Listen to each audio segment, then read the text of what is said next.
రైతులపైన రోజు రోజు దాడులు జరుగుతున్నాయి.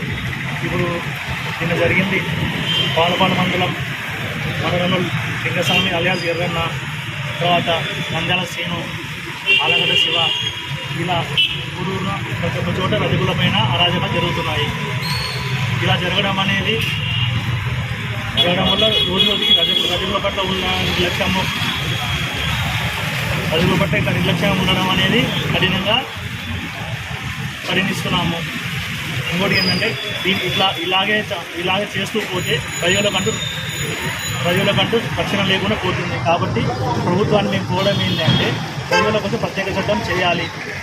మరియు ఈ చనిపోయిన దానాహత్య చేసిన ఎర్రన్నకైతే గవర్నమెంట్ తరఫున ఆర్థిక సాయం 20 లక్షలు మరియు వారి కుటుంబానికి గవర్నమెంట్ జాబ్ ఇవ్వాలని కోరుతున్నాము.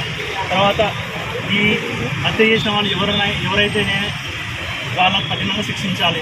వాళ్ళ పట్ల నిర్లక్ష్యం వహించినా లేదా ఏదైనా చేయాలని అనుకున్నా కూడా మేము మా రజకత తరఫున అందరం పెద్ద ఎత్తున ఆందోళన చేపడతామని ఖచ్చితంగా చేపడతాము. కాబట్టి దీనికి తగిన న్యాయం చేయాలనేసి మేము ప్రభుత్వాన్ని కోరుతున్నాము. సిడిఆర్జీ అని మాట్లాడుతున్నాను. మొన్న వచ్చేసి ఇస్కా గ్రామానికి చిన్నలింగస్వామి ఆర్యాస్ వచ్చేసి ఎర్రన్న అతనిపై దుర్డంగులు రాత్రి 2 గంటలకి హత్య చేయబడ్డారు. అతను ఎవరు చేశారో ఎటువంటి గంటలకి తెలివి కాబట్టి దాన్ని తొందరగా తెచ్చి వాటి నిందితులను కఠినంగా శిక్షించాలని చెప్పి మా యొక్క రైతులందరూ మేము తెలియజేస్తున్నాము.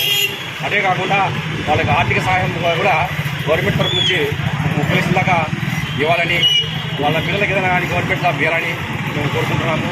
ఇటువంటి సంఘటనలు ఇక్కడ ఆర్లగడ్డ జరిగింది, నంద్యాల జరిగింది, అటు వచ్చేసి మొన్న ఇసుక జరిగింది. కాబట్టి ఇటువంటి మలప్రయోగం కాకుండా ఎటువంటి సమస్యలు రాకుండా మా ఆడపిల్లలకైతేనేమి మా యొక్క సోదరులకైతే కానీ ఇటువంటి సమస్యలు రాకుండా గవర్నమెంట్ కఠిన చర్యలు తీసుకోవాలని చెప్పి మేము మనస్ఫూర్తిగా కోరుకుంటున్నాం.